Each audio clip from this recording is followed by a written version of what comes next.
Salut la compagnie, c'est Jules Melon et aujourd'hui dans un Ciné Critique, je vais vous parler d'un film britannique qui revient sur le devant de la scène là, puisque bon, il a obtenu la Palme d'Or en 1969, il est sorti en 1968, donc comme on a parlé du Festival de Cannes récemment, bah, forcément il a été évoqué, mais surtout parce qu'il est disponible gratuitement sur la plateforme France TV jusqu'à début août, donc vous avez environ un mois là pour le découvrir si vous voulez, ce F, 3 petits points, réalisé par Lindsay Anderson, que je ne connaissais que de nom jusqu'ici, je n'avais pas vu d'œuvre de lui, c'est pas sa première réalisation, ce n'est pas non plus son scénario, mais en tout cas il s'est beaucoup impliqué puisqu'il a coproduit ici un opus très frontal, assez dur, un drame scolaire sur la jeunesse, 1968 en plus, vous voyez la période, dans lequel nous retrouvons pour son premier grand rôle à l'écran un certain Malcolm McDowell, et oui, 3 ans avant Orange Mécanique, et c'est véritablement grâce à sa prestation ici,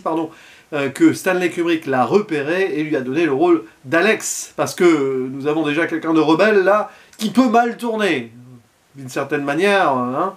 Orange Mécanique pourrait être une sorte de continuité hein, dans un autre univers de ce F. À ses côtés, on reconnaîtra, hein, peut-être, si vous connaissez le cinéma britannique ou certaines séries, David Wood, Richard Warwick ou la jeune Christine Noonan à l'époque, qui apparaît peut-être dans la tête, d'une certaine manière, d'un personnage principal, Mick Travis, qui reviendra dans la filmographie de Lindsay Anderson, because, j'allais dire, oui, j'allais parler anglais, on pourrait faire ça avec la langue de Shakespeare, parce que c'est très très britannique, mais pas que, c'est aussi universel sur certains points, on y reviendra, bref. Mick Travis reviendra avec Malcolm McDowell toujours dans l'acting, dans 2 autres œuvres du metteur en scène, pour une trilogie qui n'a pas forcément de lien direct entre chaque film. Mais quand même, d'une certaine manière, ce serait intéressant que je me penche sur ces 2 autres œuvres par la suite. Je parle un peu dans le vide là, mais je ne crois pas que ce soit vraiment des suites directes. Ici donc, on est placé dans le contexte des public schools britanniques, boarding school, si vous voulez, les pensionnats pour élite. Attention, un public school, c'est pas l'école publique à la française, hein, c'est plus voilà, cadré, guindé pour les classes hautes, ou du moins moyennes hautes au plus bas, où on va former hein, ces jeunes en mode il faut se conformer au système. Et quelque part, sur certains points, même si c'est très différent, je me pose la question, et je me demande si ce F n'a pas inspiré un petit peu le Dead Poets Society, Cercle des Poètes Disparus, de Peter Weir. Mais bon, ça, je le laisse de côté. Sur certaines scènes, notamment une de bastonnade, on pourrait quand même y penser. Et on va suivre donc plusieurs élèves, mais surtout l'un d'entre eux, Mick Travis, qui est l'un des plus âgés. Il faut savoir que McDowell avait déjà plus de la vingtaine, mais bon, là il joue quelqu'un qui doit avoir 17-18 ans, hein, qui revient au début, donc après un break, je crois que c'est après le Christmas break, hein, si je ne me trompe pas, dans ces eaux-là, l'année scolaire avait déjà débuté, ou alors à moins que ce soit après les vacances d'été, mais bon, le temps est un petit peu impalpable dans ce film, y compris dans sa structure, et donc Mick revient emmitouflé d'une sorte d'écharpe et d'un chapeau, c'est très mystérieux, il débarque comme quelqu'un qui a quelque chose à cacher, peut-être. Bon, c'est juste qu'il a laissé pousser une moustache qu'il rase vite fait avant que les autres découvrent.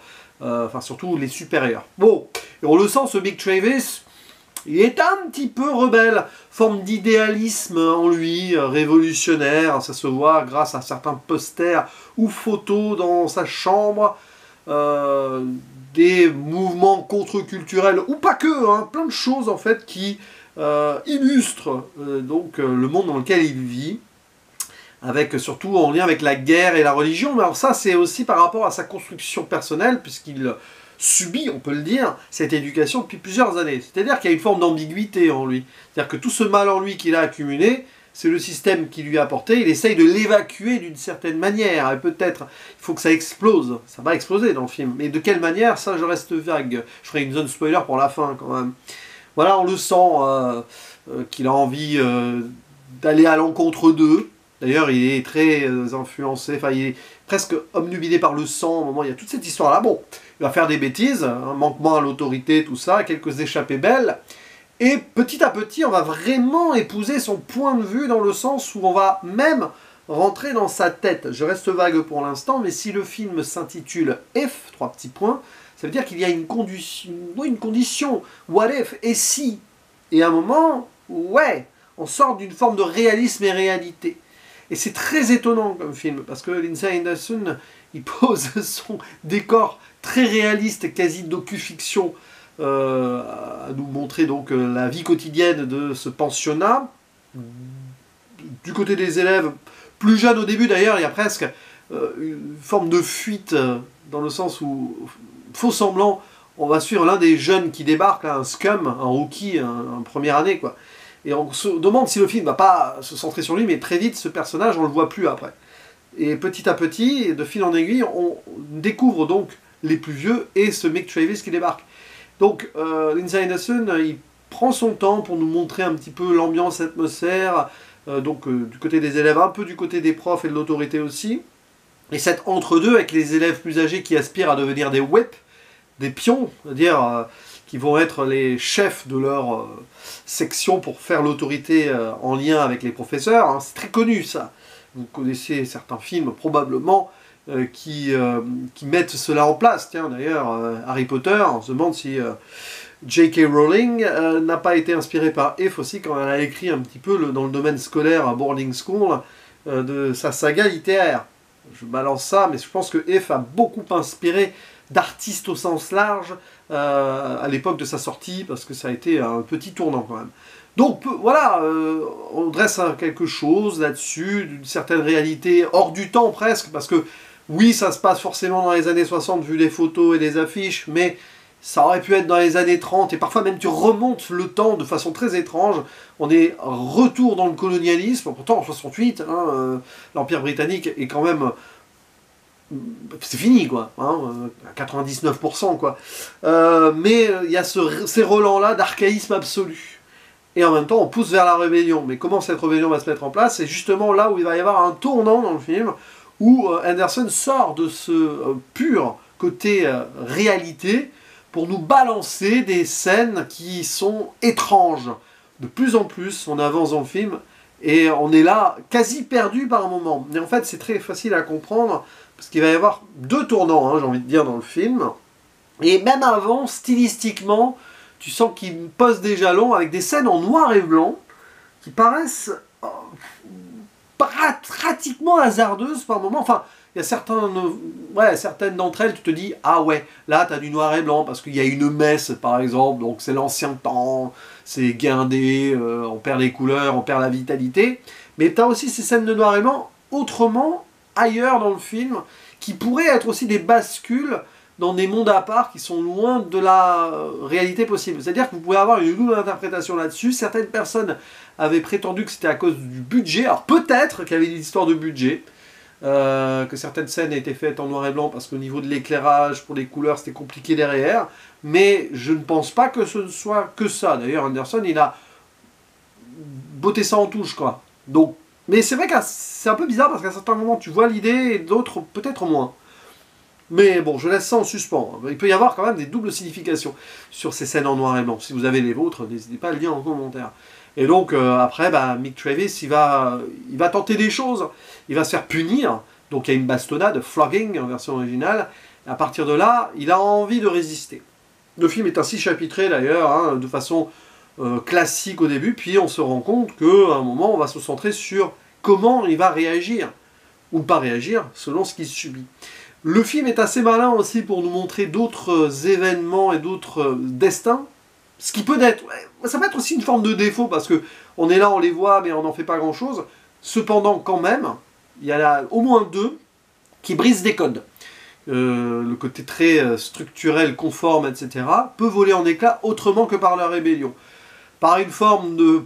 j'allais dire de folie ou d'émancipation impossible d'un personnage féminin particulier qui est Mrs. Kemp, qui doit être soit une enseignante, soit l'épouse d'un enseignant. Bon, c'est un peu, voilà, elle est là pour faire l'autorité quand même, qui semble très très aliénée par tout ça. Et oui, on est dans un monde patriarcal, très homme, en plus dans un pensionnat pour hommes. Elle est là, elle est paumée.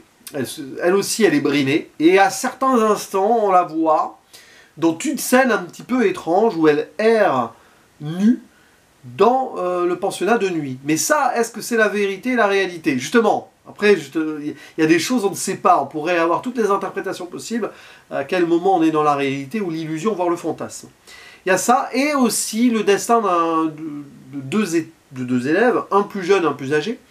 Un plus jeune qui s'intéresse à celui qui est plus âgé, qui fait un moment de barre fixe gymnastique extraordinaire, et on sent que y a un crush qui se développe. Donc ça questionne aussi la place de l'homosexualité dans cette société britannique qui probablement ne la tolérerait pas, d'autant plus que c'est un public school, enfin, c'est un endroit, un institut religieux. Mais le film montre que certains font leur petite vie et s'affranchissent de tout interdit. Et ça, c'est beaucoup moins dramatique que, du coup, ce qui pourrait arriver à Mick Travis et ses potes. Et c'est là que le film est étrange.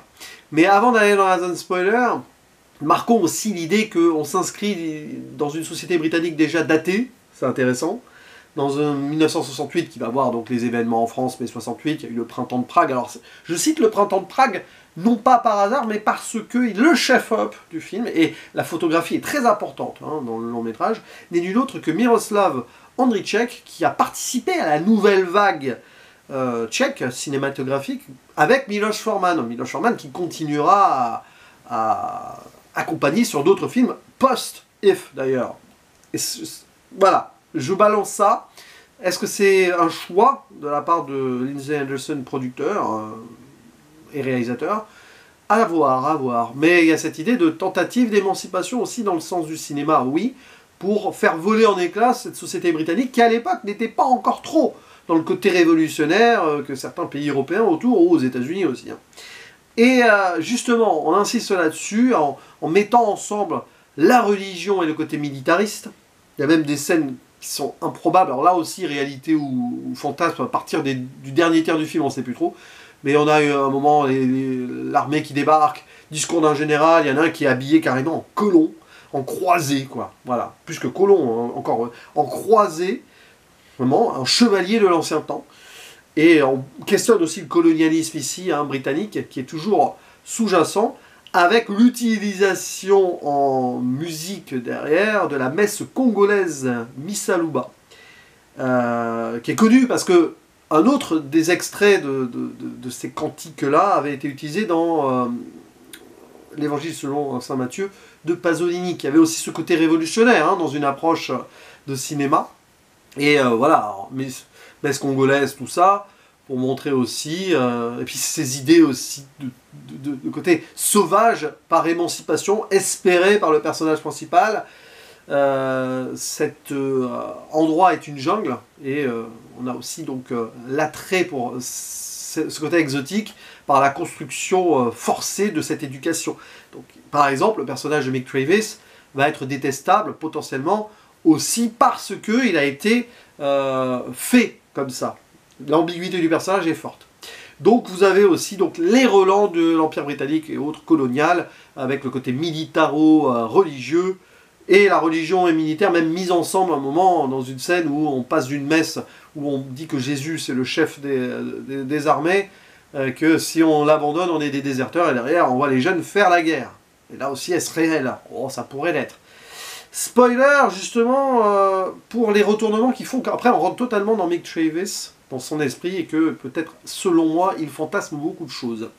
La première, c'est une scène d'émancipation pure et dure, où il va dehors avec son pote. Est-ce que c'est la vérité, la possibilité? Avait-il des permissions comme ça? Où il s'échappe? C'est très vague. Et là, alors, il va voler une moto, échappée belle réelle, c'est Easy Rider, d'ailleurs. Il sort juste un an après Easy Rider, est-ce que c'est un petit clin d'œil? Et il va dans un bar où il y a une serveuse, là, qui va essayer de draguer, il va même abuser d'elle. Il se fait gifler et tout, mais derrière, il s'imagine qu'elle devient tigresse et les deux batifolent au sol, dans des ébats qui ne sont pas réels, puisque la scène d'après, on les revoit habillés. Donc, premier moment de fantasme, mais peut-être c'est un fantasme dans le fantasme, je ne sais pas. Et derrière, il va se faire bastonner, donc ça, je l'ai mentionné avant, et basculer dans la résistance, dans une envie de révolution, dans cette idée qu'une balle peut changer le monde, c'est comme ça que la Première Guerre mondiale s'est déclenchée d'ailleurs, mais bon, oui, et on les voit avec des armes. Alors, c'est là où on se pose vraiment les questions. C'est poreux entre le réel et le fantasme, mais on le voit très bien qu'il y a des choses qui ne sont pas tangibles. Et c'est là où le F prend tout son sens. C'est-à-dire qu'il s'imagine sa révolution qu'il ne peut pas vraiment faire, et ça va très loin. Ça va même jusqu'au point où, à la fin, après, du coup, ces militaires, ces religieux tous ensemble, là, ils prennent les armes, lui, ses potes, et la fille, d'ailleurs, hein, du bar, pour tirer sur tout le monde. Mais tirer sur tout le monde, hein. Les militaires, les religieux, les profs, et même des élèves, au passage, qui y passent. Ceux qui se sont conformés, d'ailleurs, en voulant peut-être être aussi dans le système. Et ça tire, et ça canarde, et c'est un champ militaire à la fin. Bon, ça, c'est faux, hein. Alors, c'est une fin d'ailleurs qui renvoie à Zéro de conduite de Jean Vigo, mais en plus violent, parce que Jean Vigo a fait 2 chefs-d'œuvre à minima dans sa courte carrière, Zéro de conduite et La Talente, et ça a beaucoup inspiré d'autres cinéastes. C'est assez fou ça. Donc, fantasme ou réalité, non, la fin on bascule totalement dans l'envie de tout chambouler de la part de Mick Travis, mais c'est pas encore tout à fait tangible et possible, mais Lindsay Anderson, il ouvre la porte. Mais c'est violent par contre, hein. On voit que y a quelque chose. Je sors de la zone spoiler, c'est un film qui est difficile à analyser, hein, comme ça, après un visionnage à chaud, parce que il est dense. Il est faussement dans une réalité, dans un carcan, avant de devenir vaporeux et de partir vers un ailleurs qui est fantasmé, qui est espéré, mais brutalement. C'est vraiment un film révolutionnaire et dans la contre-culture. Peut-être un des premiers britanniques dans le genre, vraiment très frontal, hein, quand on y pense. C'était pas forcément le cinéma le plus libertaire possible à la fin des années 60, quand bien même certains films aient été faits là-bas et marquaient aussi une forme de contre-culture. Je pense à Blow Up. Intéressant aussi ça, hein, peut-être de faire des liens, mais bon. Oui, c'est vraiment, voilà. F, c'est quelque part le chaînon manquant, mais alors là j'extrapole, hein, entre le Zéro de conduite de Jean Vigo, dont je parlais un peu à la fin de la zone spoiler, et Dead Poets Society de Peter Weir, mais dans un autre contexte, et plus un point de vue là où finalement c'est un prof qui intervient aussi dans la fin de l'inconformité. Mais on a quelque chose aussi qui est bouillonnant dans son époque. C'est assez fort, c'est assez dur, c'est assez étonnant comme film. C'est aussi assez intemporel et universel, hein, parce que d'accord, 1968, d'accord, public school, boarding school à l'anglaise, mais ce qui s'y passe en son sein de cette école, c'est triste, et ça arrive toujours. La cruauté entre les élèves, construite, cette cruauté par le système aussi, du harcèlement, des moments assez violents là-dessus, des aussi possibles émancipations et tentatives de découvrir aussi sa propre personnalité, sa propre sensualité, etc. C'est très très réel là-dessus, et je pense que vous pouvez transposer ce film dans certains pensionnats de tout pays plus modernes, vous avez certains points qui seraient faits quasiment de la même manière, quoi, hein, à part les téléphones et tout, vous pouvez aussi imaginer cela. Donc c'est passionnant, mais il y a surtout quelque chose qui est très violent et dur à l'époque, et Michael McDowell pose les jalons de son personnage d'Alex dans Orange Mécanique, bien sûr. Et Kubrick s'inspirera vraiment même de ce film, au lieu de uniquement récupérer l'acteur principal, il y a aussi des choses. La société britannique vacillante. C'est intéressant ça, hein, par rapport à la violence d'un monde de l'époque qui essayait de justement de se libérer de cette violence. Confronter cette violence peut-être par la violence. C'est ce questionnement-là qui sera évidemment confirmé dans l'un des chefs-d'œuvre de Kubrick 3 ans après. N'hésitez pas à dire en commentaire ce que vous pensez donc de ce film qui est voilà, ouvert à la discussion, à l'échange, parce que j'ai peut-être pas forcément perçu totalement tout comme il faut, j'en sais rien, après c'est mon point de vue aussi. Et voilà, il est important d'échanger dessus, ci-dessous. Et je vous dis à la prochaine. Ciao!